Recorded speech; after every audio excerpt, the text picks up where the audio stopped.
Good morning, everyone, and a warm welcome to the Mumbai Angels Network Reboot 2 Industry Edition, which is a series of events focused on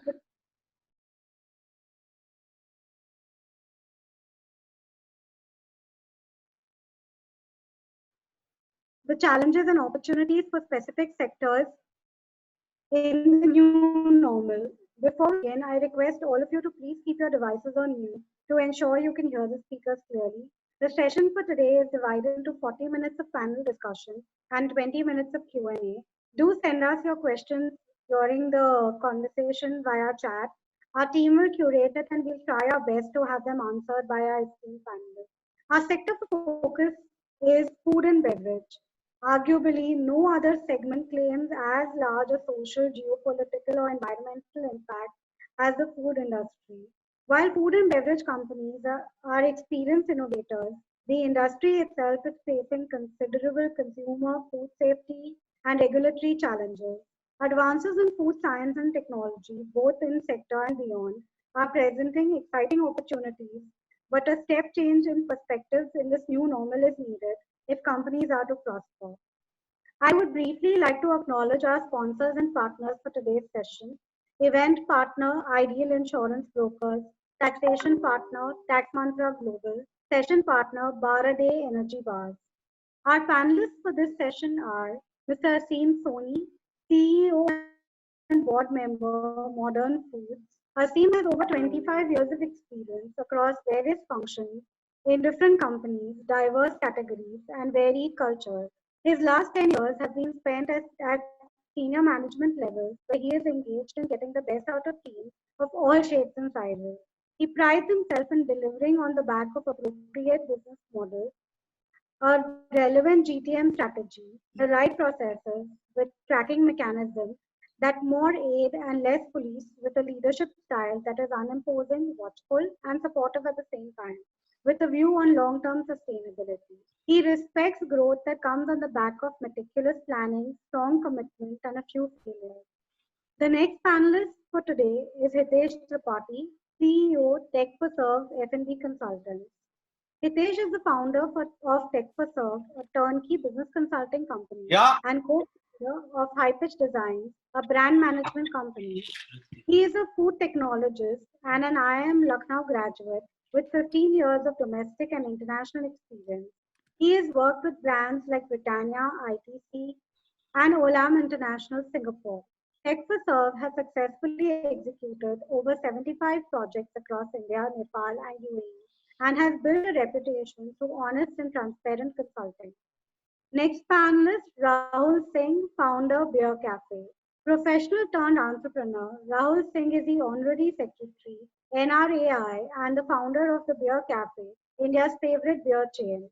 With 38 locations operational within a short span of 3 years, it has become India's largest, fastest, and most profitable alcohol beverage service brand. With multiple awards and accolades to its credit, the consumer and industry has recognized this startup as a blockbuster. Rahul is also the recipient of Tycon 2014 Entrepreneurial Award for Excellence. This, today's session will be moderated by Karan Tanna, founder of Ghost Kitchens. Ghost Kitchens is India's first cloud kitchen fund and incubator, harnessing his understanding and experience of the F&B franchise market. He founded Yellow Tie Hospitality Management LLP in December 2015 and Ghost Kitchens in 2019. Karan has also been featured in Forbes India as one of India's most promising entrepreneurs under the age of 30 and listed in Entrepreneur magazine as top entrepreneur under 35, making Karan and Yellow Tie names to reckon with in this sector. I take this opportunity to thank all our panelists for their time and giving us and our audience the opportunity to learn from their experience and insight. Over to you, Karan.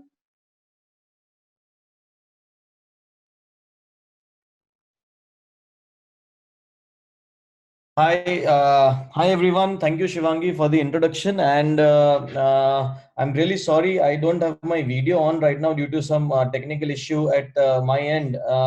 But however, I think we'll begin the session. I welcome Hitesh ji, Aseem ji, and Rahul sir in the session, and I'll start diverting questions that we have from the organizers to each one of you. Maybe Hitesh, if we can start with you. The first question would be that amongst this uncertainty, what is the F&B sector performance and outlook? Which segments are likely to emerge as winners and which will be worse hit after the crisis and after the lockdown is over? So Hitesh, it will be good if you can split this into two parts, that which will be affected or which will have an advantage for next 6 months and post 6 months, because I'm sure there will be different scenarios for these two periods. Correct. Correct.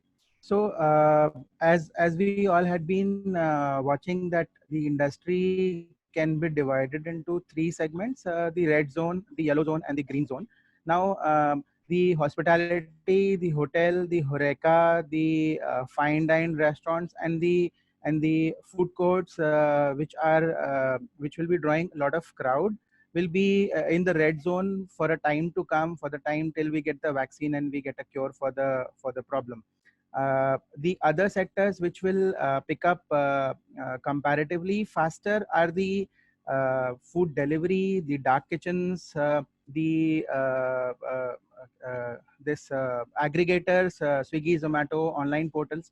So they'll be able to pick up also the traditional Indian sweets, the traditional Indian snacks, because there the interaction time or the time shorter. We can handle better in terms of contactless delivery, packed food, takeaway, and all those things. And I am taking the in the green zone. I am taking the manufacturing sector, which is into more of the packed food supplied through FMCG. So all the packaged food like the bakery, the confectionery, the snacks, whatever can be taken away to different counters with a better shelf life will be because currently also we see that it is doing very well. So this will continue to be in the green zone. Now there will be a need of immunity boosting, health boosting products. So that is the scope of the new innovation in the industry, where we can introduce better immunity boosting or better nutritive food products into the regular zone, because now there will be a slightly price conscious buying for the next 6 months to 1 year, till there is a financial insecurity and till people are trying to settle out with the scenario. So if we can have in the fast moving category, if we can have healthier products, because for example, if we say breads, so breads have been introduced in India to prevent uh, uh, the people dying out of shortage of food. So it was introduced in the 70s by Indira Gandhi, and it continues to be the staple food. But now if we can introduce products like superfood into the breads, healthier, maybe inulin, maybe probiotic infused breads, which might be slightly costlier than the current product range, but then they'll be picked up faster. They'll get a better coverage. This is my point of view for the current and the So future in fact, scenario. Hitesh, that's a very interesting point. Mr. Soni, would you like to add to that, since we're discussing bread and the topic has moved in that direction? We cannot move ahead without your comments on the subject. Okay, I hope I'm audible. Yes. I completely resonate with what Hitesh has said in the second half of his narrative, because the first half, of course, he's the expert. As far as the second half is concerned, absolutely right.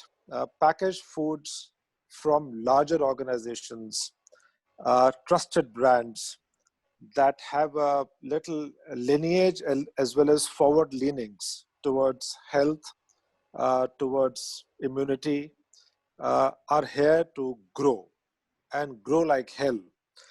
We are already getting a flavor of this during these COVID times, and the more we look into the future, we are seeing people being more conscious and asking us more questions on what are we really bringing to the table at their doorstep. And these questions are not going to stop. The moment the dust settles down, and there's more transparency in communication, in assessing others, this is going to go to the next level. So completely resonate with Hitesh on that.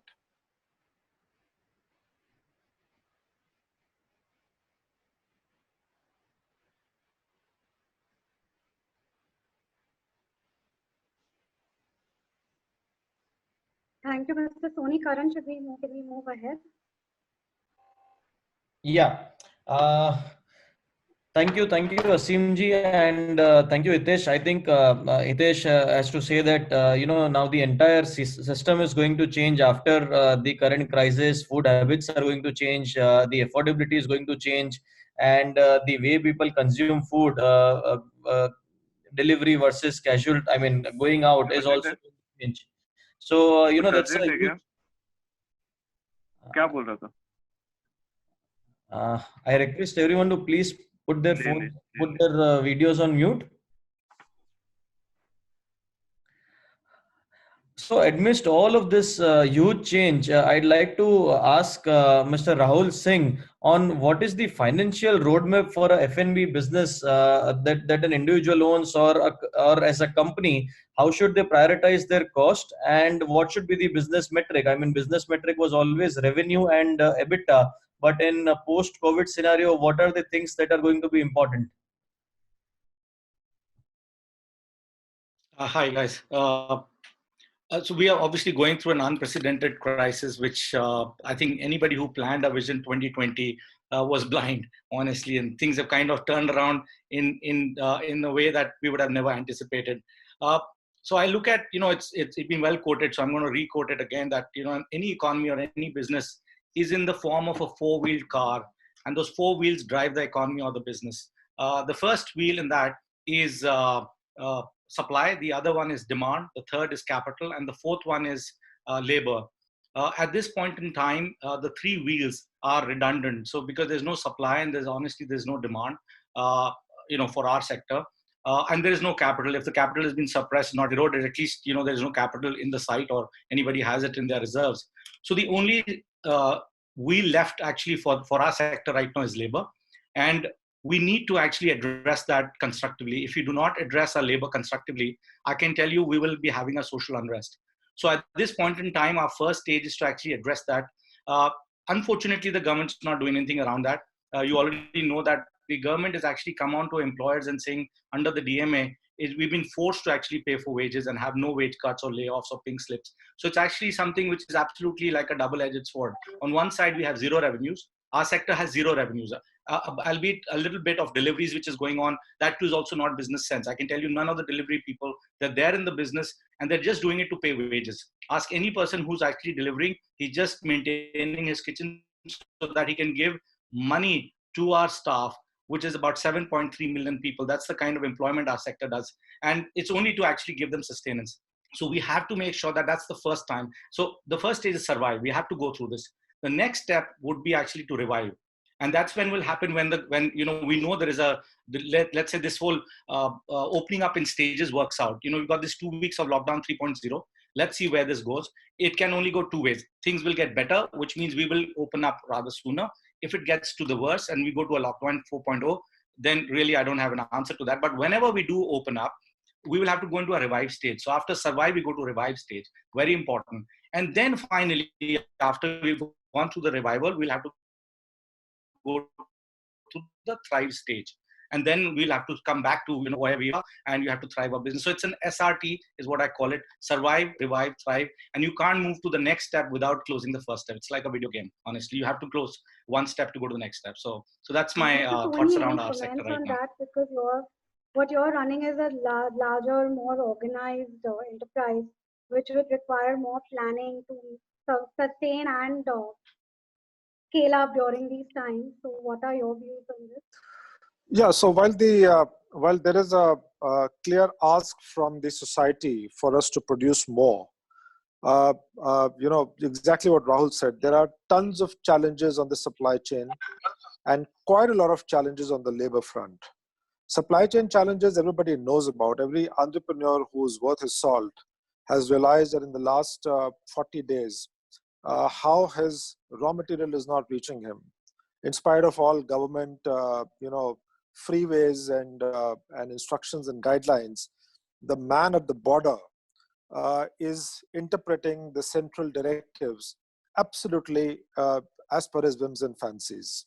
So that's one big issue on supply chain. Then there has been labor, serious labor issues. The migrant labor is gone back. I'm having to chase, running into different parts of the city to have X number of people coming to my plants every day to work. So it's not easy to find. Even when I'm able to find labor, there is enough anxiety in the labor and amongst the families that where is my bread earner going, and in what environment is it going to be working, etc., etc. So labor today is an issue. Supply chain is highly challenged, and within all this, I'm having to max my production. So it's very ironic. Fortunately, I'm able to keep my ovens burning, and I'm able to sustain my entire staff, my regular labor. That's not been such a big issue. So I'm able to keep producing at least up to 70% of what I normally do, but with about 50% of resources. So while my efficiency is more, my output could have been better in these times had I got a little better support, and I would say a little better clarity on the central guidelines, so that I could flash my card and say, listen, I'm allowed to do this, so please do not come in my way. In all these times, I think the big challenge is this whole disconnect between the central intent and the local interpretation at the state level or at even the district and the city level. And that is coming big time into seamless instructions that could have helped the essential commodities available much bigger and more accessible manner. So that's what we are going through. Yeah. Thank you, Aseem, all of this has been a huge disturbance in the supply chains. Not only the essentials, but also I would say that the vendors of essentials. Our vendors are suffering to give us the products. So again, as the crisis is about to, or I mean, the way we see that the lockdown might extend, or in the coming months when it's about to be lifted, how do you think that the companies can rebuild their supply chains and logistics? So, okay. So clearly, I think one of the big challenges, and I must address this for everybody's benefit, the big challenge has not so much been the raw material. The big challenge has been the packaging material. The government can say that go and produce essential, but hello, the essential has to be packed in a wrapper. And now the wrapper guy, the packaging guy is not allowed to function. So for the first 10, 15 days of this lockdown, everybody was shut. Now, when these guys opened up, we all clapped and we said, great, thank you very much. Now you can supply us. And then this guy comes back and tells us, listen, I'm ready to produce. I'm getting half my labor, which is allowed by the government, but I don't have granules. I don't have the ink. So how do you expect me to produce the packaging material for you? And another 15 days then went by. So I think the first learning out of this is that directives are good. They're fine to let essentials be available for the society, but somebody with a good mind has to draw this line right till the back, so that the whole supply chain is well fed and critical parts of the chain are not disturbed. So that's point number one. Point number two, on the specific question that you asked as to what needs to be re-engineered or remodeled. I think going forward, coming out a little scarred from all this experience, a couple of things that I would do in my organization is clearly to start keeping higher inventory. Maybe I think that's the first thing I'm doing, because this whole thing about any eventuality can happen anytime in my business is not making me feel comfortable and certain about my business. So one is my inventory levels overall will go up. So I will need more working capital for that, especially packaging, as I just discussed why. I think the second important learning for me in this whole times is my access to my raw material and packaging material. I mean, I have built a model which is cost efficient, where my stuff flies from across the country into my various plants across the country. So I've got a fairly busy grid, a national grid. But in these times, that grid has all failed because crossing 3 borders and reaching to my plants has been hell of a task. So I'm going to rebuild my model and balance it with proximity to my plants. I think that's the other thing I will do. Even though it may cost me a little more, sometimes my local purchasing is more expensive than my national sourcing because of scale at both the vendor level as well as my level. But I would still opt for that balance between national grid and a local sourcing, just to have my have my little backside protected on that. Yeah. Aseem ji, is it fair to make these critical decisions on the back of pandemic that happens, let's say, once in a few decades? Because people are talking about making such huge transition in their business practices and strategies, but it will come at a cost. Like you said, that you are okay to take up that small amount of cost, but is it fair to do it on the back of something that might not come for decades to come? Okay, so the short answer to this long question is that this is not dying very soon. Okay, from where I'm seeing and from where some of my colleagues are seeing, this whole thing is going to stay for the next 1.5 to 2 years. Now, you might have your lockdown lifted on May 17th, but please, let's be prepared that in case something goes out of hand in certain parts of the country, be it a district, city, state, the lockdowns will come back. Last pandemic took 3 years to wean away. So we are today looking at 2 to 3 years time horizon, and not beyond that, frankly. So whatever we will do for the next 2 to 3 years. Let's see how life turns beyond that, and then we can probably again re-engineer, in our favor. Great. So I think the clear message is that it's time to work by the day instead of drawing a long, medium-term, long-term, 5-year, 10-year visions. Coming back to Rahul sir, there's this entire lot of vendors coming out and entire shift of digitization in terms of contactless dining in the post-lockdown world. I mean, first and foremost, is contactless the right word to use for dining? Because dining without contact is not possible. And secondly, is there an investor appetite for funding these? Along with this, Rahul sir, if you can also take up various initiatives that NRI is taking to enable technology for the entire industry, and how can industry come out of dependency on various aggregators per se, which are eating up the margins right now, please. Long question, okay, and a longer answer. So to start with, on the first one that you did mention about what is contactless dining, I think the word contactless dining doesn't even exist, and it's actually a misnomer. There is nothing called contactless dining. Dining is all about contact. So you cannot have contactless dining. What these new age technologists are using as a word, it's a fancy word between carton, and it just becomes like a word that everybody uses. Technically, what you're trying to do is digital ordering. It's as simple as that. It's digital ordering. That's what you can do. You cannot have contactless dining. Somebody has to cook the food. Somebody has to pick the plate. Somebody has to bring it to your table. The table is still being served. I can't be throwing plates on your table from 5 feet away. I have to still come next to you. So the only thing they've done is it's basically digital ordering, and there's no rocket science around it. I can tell you a lot of these technologies and tech companies are sitting at home. They need to pay their wages, and it's basically trying to give people jobs, literally.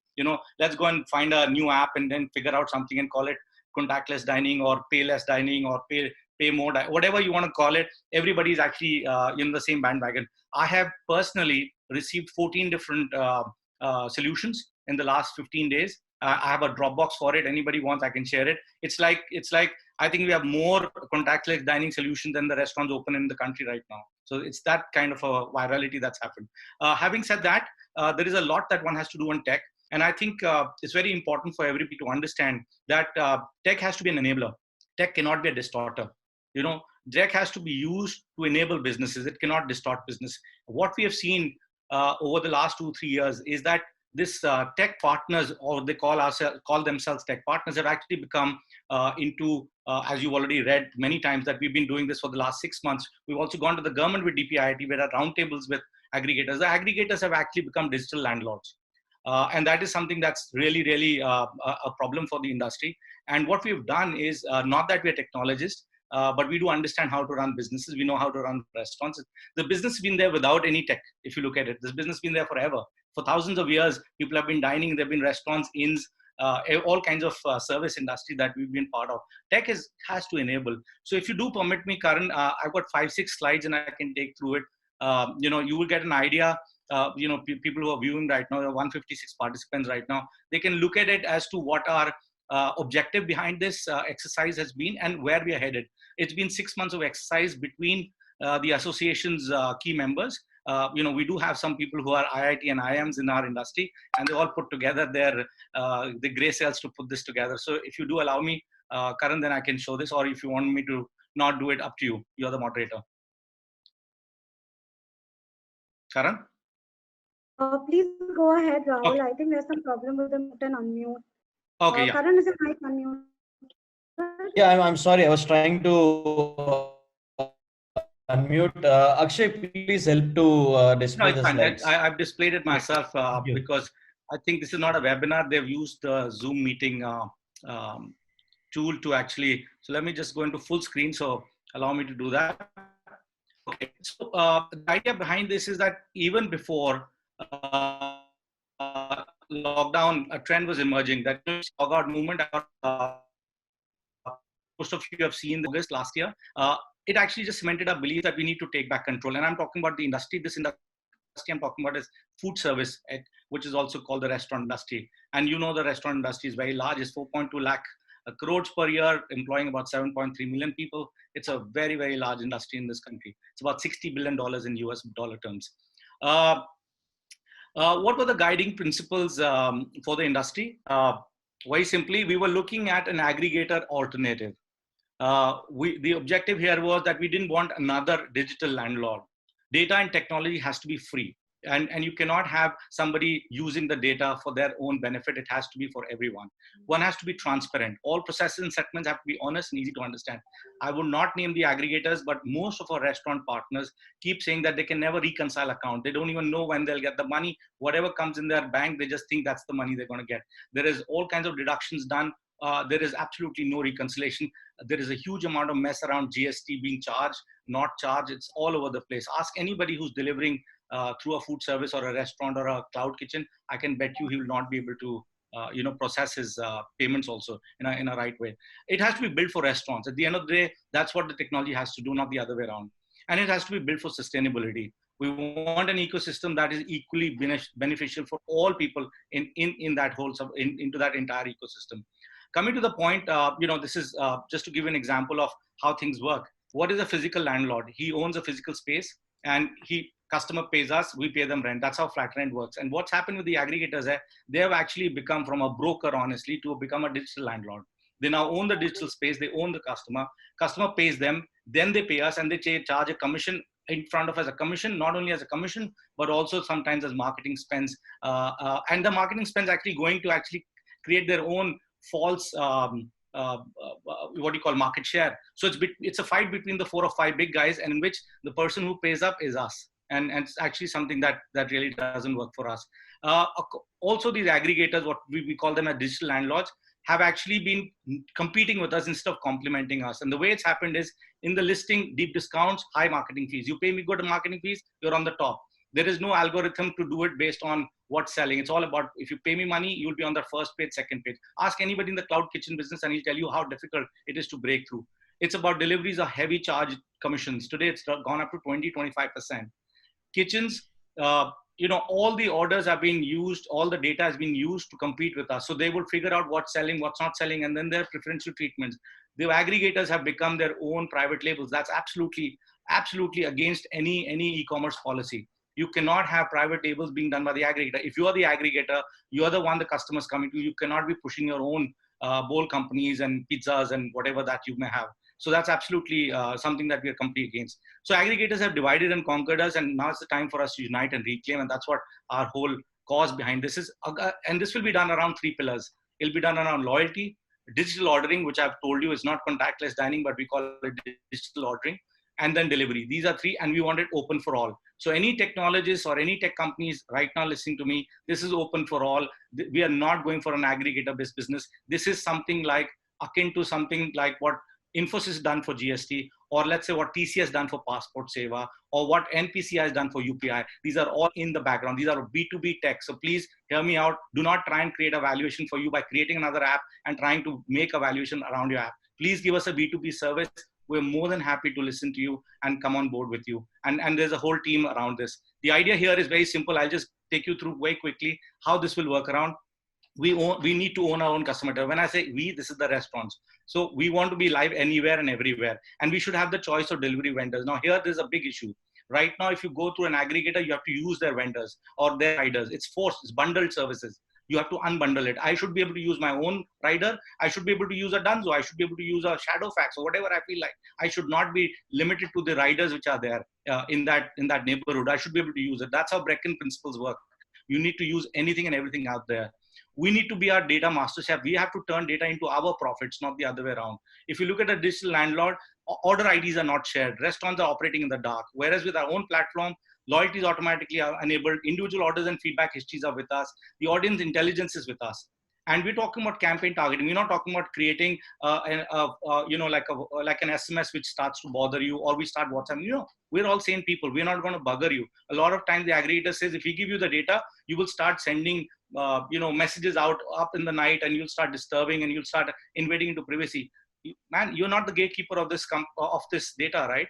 Who's given you this right to say whether the privacy is there for you or not for us? It's up to us to use that. And if I'm going to invade anybody's privacy, I'm no longer be in this business. That's how businesses work.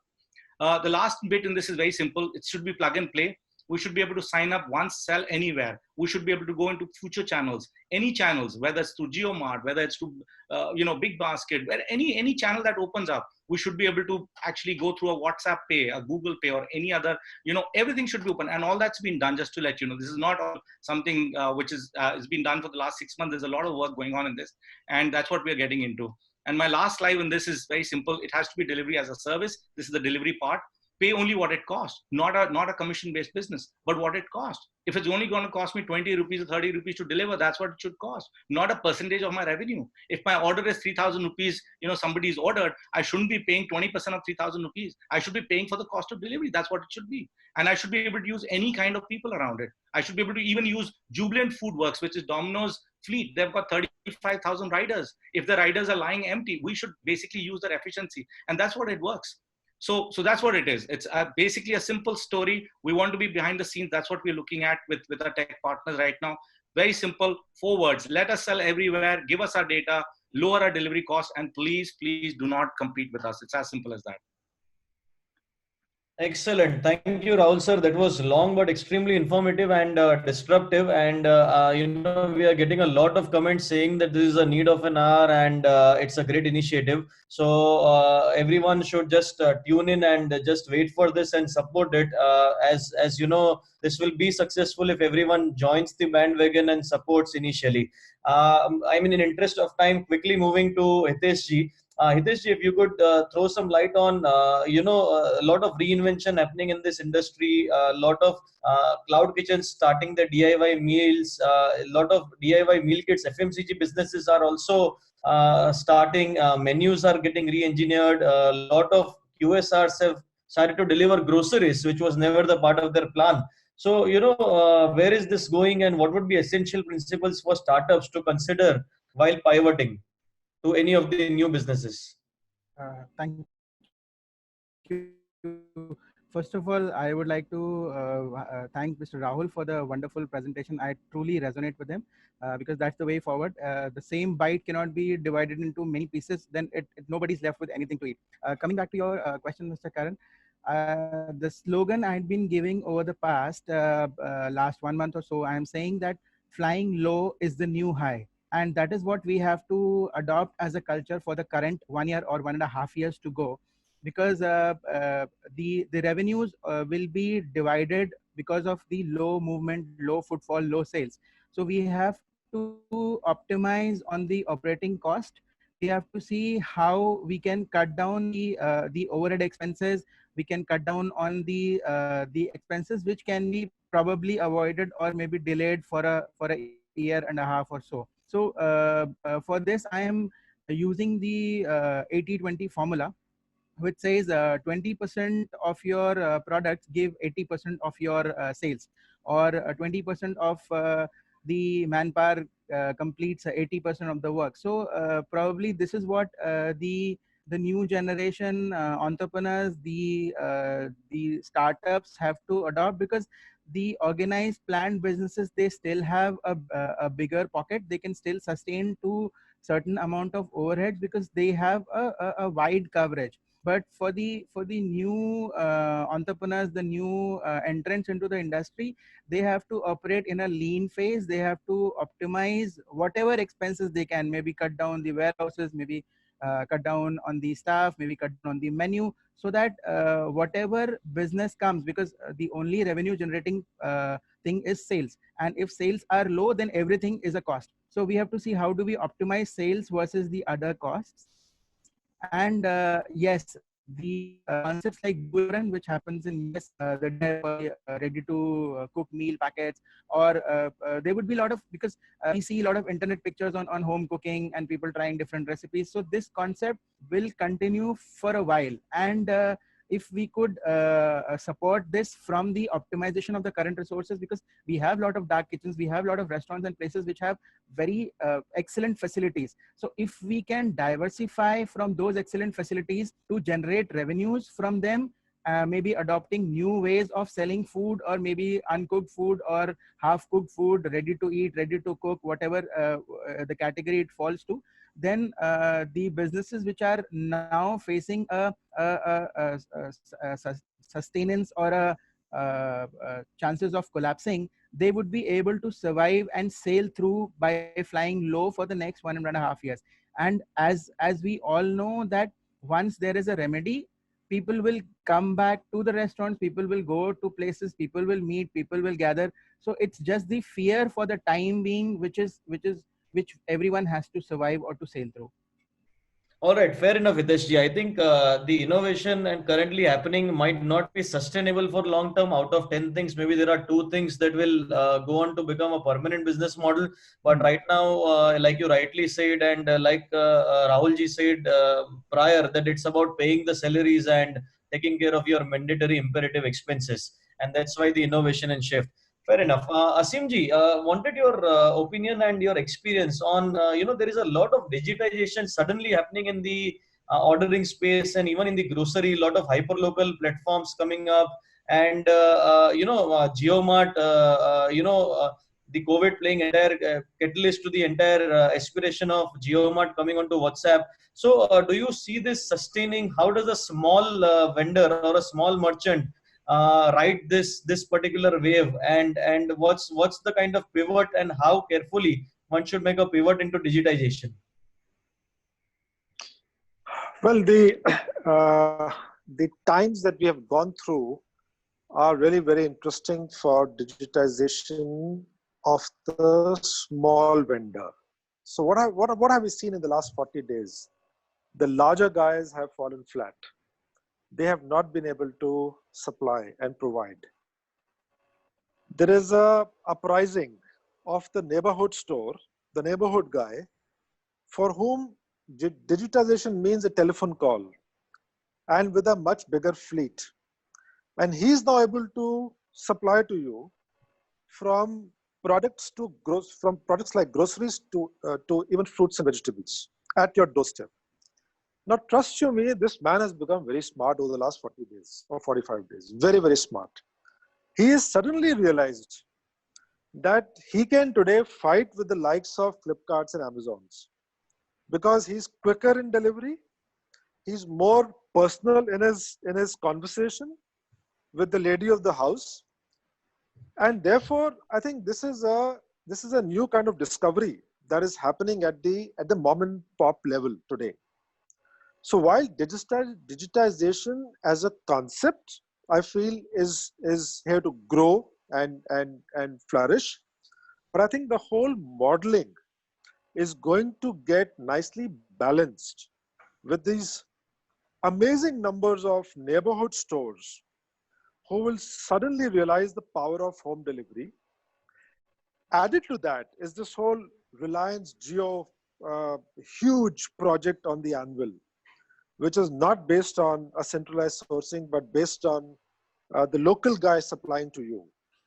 So I think the very large guys, much as they have created some very smart models, need to worry as far as their growth is concerned. I don't think that going forward, they will get a large part of the growth of the sector. I think it will be nicely balanced between what they will be able to snatch versus what the local mom and pop guy is going to protect his business around. So that's my view on the digitization. That's very interesting, sir, because we are seeing the entire circle of life. The Kirana stores are coming to life again, and restaurants will now start taking direct orders, and we will get back to good old days when there could be a minimum order, but there is a personal connect with the restaurant, but with much more efficiency, and now all happening digitally on WhatsApp. So I think. The entire world and all the sectors are going there. Before we move on to Rahul sir for sharing that what is NRAI doing and liaising with government, we will just take a quick question from Hitesh ji and his opinion on what are the marketing and branding strategies that one should use during this time and post lockdown also to be able to retain their customers.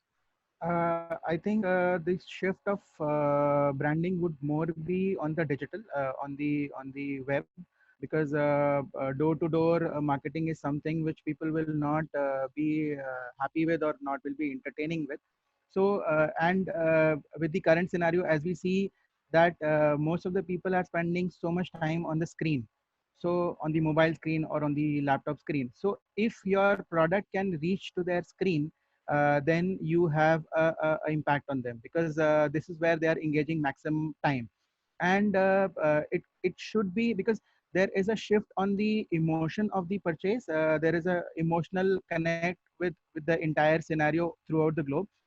And if you could click to something which has an emotional connect, maybe to boost immunity, or maybe to support family, or to support society, or something which draws an emotional connect, will be able to get better audience compared to something which is direct.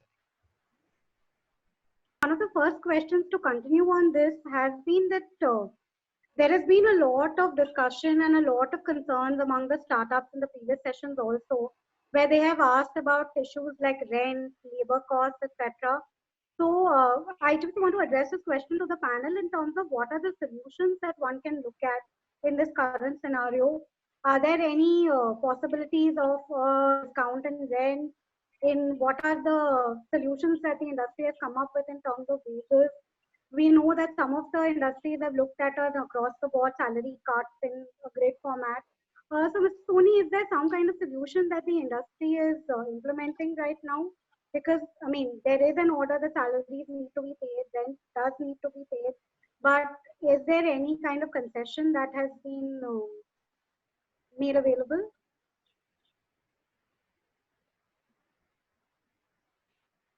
Okay, so I might not be the right person to be asked this question, because we are still, as I was saying, running our plants. But when I look around in the industry, apart from wage cuts, which are primarily done to save jobs, because instead of sacking 30-40% of your force, you do a 30-40% wage cut or a salary cut across the board. I think some of the other solutions which guys are doing are also a pure sustenance. They are able to at least feed the families of their labor force. That's one approach many people are following. The other is leave without pay. So we'll please go away. I'm not obliged to pay you, but at the first instance of resurrection, coming back into business, I'm going to be offering you and bringing you back on board. So that is also happening a lot in the industry. Two models that I'm aware of. The rest my colleagues can add. Sure, Hitesh, Rahul, any takes on this? Like, what have you seen or what have you advised your clients? And Rahul, what are you doing with your cafe rentals and things like that? What are the solutions you're coming up with? So I'll give you legal as well as practical. So the legal one which stands today is that you cannot have any under the DMA till the time the DMA has been invoked. It's still on right now. You cannot, by the law under the MHA order 25th March, do anything to do with employees at this point. And it says workforce. So there's also a legal thing about what's a workman under IDA or Shop and Establishment Act. We won't go into that. Basically, you cannot cut salaries, you cannot not give salaries, and you cannot lay off anybody during the DMA. So this is one of the only countries which has actually imposed something that strict. It's also criminal in act. So today, as a director of the company, as an employer, I have 3 different dharas that I can go to jail, all the way from 6 months to 7 years if I actually break this law. It's as simple as that. Now, obviously, is anybody coming and doing a coercive action? Not yet. So the idea here is keep your employees, I would say, sustained. Like Aseem ji said, we need to keep giving them sustenance allowance in whatever form. Jab tak, their kitchen fires are working, I think things would be good. Nobody's going to go to the labor court or the labor commission. I've been meeting the labor commissioner. I had a meeting yesterday also with the labor commissioner. They've been told not to take coercive action, but under the law, they can do whatever. So there will be a lot of, I would say, a different kind of a pandemic. When we reopen, there'll be a lot of labor laws and lots of labor cases that will come through. That's on the labor side. On the other side is the rent part, which is the other big elephant in the room, especially for food service businesses like us, which have a very large proportion of rents or revenue share. Again, there are only 2 ways out of this. First and foremost, we don't have a rental agreement. All our agreements are called lease and license agreements. Lease and license agreement do not come under the Rent Act of the country. Lease and licenses agreement come under a contractual act, which is already specified in the contract you have. Within that contract, you have to basically go for that contract. So if there's a force majeure clause in your contract, you just have to read that contract and basically go around it. Force majeure is a temporary problem, which means in that force majeure event, if that happens, which happened, you can actually fight it whether it's a force majeure or not. But more than that, the courts will decide whether it's not. So if you go into a court, I'm telling the lawyers, any lawyers on this Zoom call right now, you got a very good future in the next 2 years. You will make so much money you can't imagine. And that's what's going to happen in this country. The entire contract laws will go. It's a civil suit. India is 170th in the world in addressing contract laws. We're the worst in the world. We could be 50 in the world in the best, they call it the world ranking, but we are 170 when it comes to contract law. So anyway, coming back to it, I would suggest to anybody in this panel who has a huge rent, mediate, sit across the table. This is a common enemy for everybody. It's almost a World War III. We can all solve it. Sit across the table. You will be able to get it. I myself am a landlord in some way. I do get rent from a property that I had on rent. I am mediating on my ways. On the other side, I have 40 properties where I have to pay rent. Just guys, sit across the table, mediate it, things will happen. And at this point in time, even your landlords or your malls cannot do anything. It's status quo. They don't even know when they'll go to open. So, even thinking about it right now is not a great idea. Just the idea is to keep them informed. Over information, over communication is better than no communication. It's as simple as that. Hitesh, your take on this, because I think rent and labor costs is a primary concern across. Yes, I think Mr. Aseem and Mr. Rahul has covered most of the points. This is the way forward because there are no clear directives, there are no clear subsidies, sanctions, or any sort of support from the government as of now. So the business owners have been left on their own to survive. And mediating and keeping a good terms with your subordinates and with your landlords is the best way, because if everybody is in a state of panic and fear, so if there is an aggression, then it would lead to bigger problems for the time being. Right, Hitesh. I think we have about 5 minutes. So may I request Karan and the panelists to quickly share your closing comments on the panel, and then we can close the session, because I think we just have about 5 minutes to go. Karan, if you could start. Yeah, sure. I think everyone has summarized very well. The order of the day is to just sustain through this period and move ahead with whatever precautions and evolvement and changes that one can. Just take care of your employees right now, and all the other costs can be negotiated instead of fought. And this is the time to take a step back and see what have you missed. Where in the firefighting mode, where have you increased your business dependency, and how can you take control back in your end? So I think this is the time that we have got to take a step back and look at our business. So let's use it and sail through it. That'll be it from my side. I'll hand it over to Hitesh ji, please. I would conclude that considering the current scenario, we still on the better side, because food, pharma, and IT are the three industries which will survive the fastest or grow the fastest. So we, being in the food industry, have much more chances of surviving or sailing through much faster. What I would recommend people who are either in the industry or planning to venture out is to research right, to choose right, to plan right, and to execute right, because the scope of error is very limited at this point of time. Thank you, Hitesh. Rahul, closing comments? More philosophical. I've already done a lot of rant on this one, as you probably have understood. A lot of people tell me that you should stand for elections, which I'll never do, at least here. I'd rather go to Nigeria and stand for elections there. But anyway, having said that, simply said, most of the times you must have seen God calms the storm. Most of the times in our lives, God really calms the storm. But there are times God has to let the storm rage to calm his child. That's what's happening right now. It's our time. Human beings have actually gone berserk. And I think it's the time where God is actually raging the storm to calm us all up. So that's my closing remark. Sure. Mr. Soni, your closing comments? Well, from a packaged foods perspective, just want to reinforce the point that going forward, the consumers are going to be looking for products which are healthier, products which are hygienic, products which are food safe in terms of ingredients, and products that probably have cleaner labels. So it's very, very back to basics kind of an environment. Choices will become very polarized, and the good and the not so good on the shelf. It'll be easier to segregate, which has been a little confused area so far. The to healthy movement, the fully processed to a little semi-cooked and half-cooked kind of a DIY environment is going to gain traction. So that's from my side. Thank you. On behalf of Mumbai Angels Network, I would like to thank all the panelists once again for taking their time and sharing their expertise with our audience. I also take this opportunity to thank the audience for being actively involved, our members for their constant support, and the team at the back for curating this wonderful session.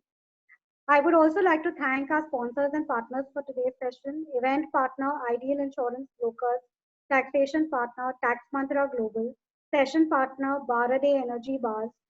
Our next sector in focus on the Mumbai Angels Reboot 2 Industry Edition is EdTech, which is on 12th May at 11:30 a.m. IST. I look forward to seeing all of you there. Thank you once again. Thank you, panelists. Thank you, audience. Have a good day. Bye. Thank you. Thank you. Thank you. Bye-bye. Thank you. Bye.